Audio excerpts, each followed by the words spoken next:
8 നോമ്പിന്റെ 6-ാം ദിവസം സഭാപിതാവായ ഒരിജൻ അദ്ദേഹമാണ് പരിശുദ്ധ അമ്മയെ ആദ്യമായിട്ട് തെയോത്തോക്കോസ് എന്ന് വിളിച്ചത് എന്നാണ് നമ്മൾ വായിക്കുന്നത്. തെയോത്തോക്കോസ് എന്നത് ഗ്രീക്ക് വാക്കാണ്. അതിന്റെ അർത്ഥം ദൈവത്തിന്റെ അമ്മ, മദർ ഓഫ് ഗാഡ്. പക്ഷെ അതിനെതിരായ ചിന്തകളും ഉണ്ടായിട്ടുണ്ട്. പിന്നീട് നമുക്കറിയാം, സഭയുടെ തന്നെ വിഭജനത്തിന് കാരണമായ 2 വാക്കുകളായിട്ട് ഇത് മാറി.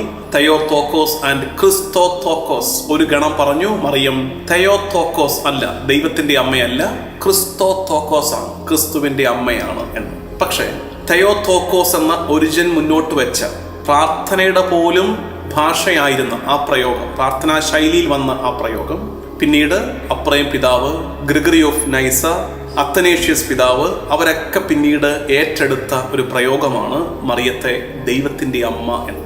AD 431 നടന്ന കൗൺസിൽ ഓഫ് എഫേസസിൽ വെച്ച് ഇത് വിശ്വാസത്യമായി പ്രഖ്യാപിക്കപ്പെടുകയും ചെയ്തു. പരിശുദ്ധ അമ്മ ദൈവത്തിന്റെ അമ്മയാണ് എന്ന് പറയുമ്പോൾ ശരിക്കും ആദരവ് പോകുന്നത് ആർക്കാണ്? ഈശോയിലേക്കാണ്. എന്താ കാര്യം? നമ്മൾ കാണുന്നത് മറിയത്തിൽ നാര് വന്നു ഈശോ മിശിഹ. ഈശോ മിശിഹായുടെ അമ്മ, അമ്മയെ കയറി ദൈവത്തിന്റെ അമ്മേ എന്ന് നമ്മൾ വിളിക്കുമ്പോൾ യഥാർത്ഥത്തിൽ നമ്മൾ ഏറ്റുപറയുന്നത് എന്താണ്? ഈശോ ദൈവമാണെന്നല്ലേ. അപ്പൊ ഈശോയെ കർത്താവും ദൈവവുമായി ഏറ്റുപറയുന്ന നമ്മൾ മറിയത്തെ എന്ത് വിളിക്കും? ദൈവമാതാവ്. അതിന്റെ അർത്ഥം ദൈവത്തിന് മുമ്പേ മറിയമുണ്ടെന്നല്ല, മറിച്ച് ഈശോയുടെ ദൈവത്വത്തിന്റെ ഏറ്റുപറച്ചിലാണ് മദർ ഓഫ് ഗോഡ്. പുത്രനാലെ മറിയം മഹത്വത്തിൽ പങ്കുപറ്റുകയാണ്. നമ്മൾ മക്കൾ എപ്പോഴും ശ്രദ്ധിക്കേണ്ട ഒരു ചോദ്യം അറിയാം. നമ്മൾ കാരണം നമ്മുടെ അപ്പനും അമ്മയ്ക്കും മഹത്വം കിട്ടുന്നുണ്ടോ? ഒരു ഗ്ലോറി കിട്ടുന്നുണ്ടോ?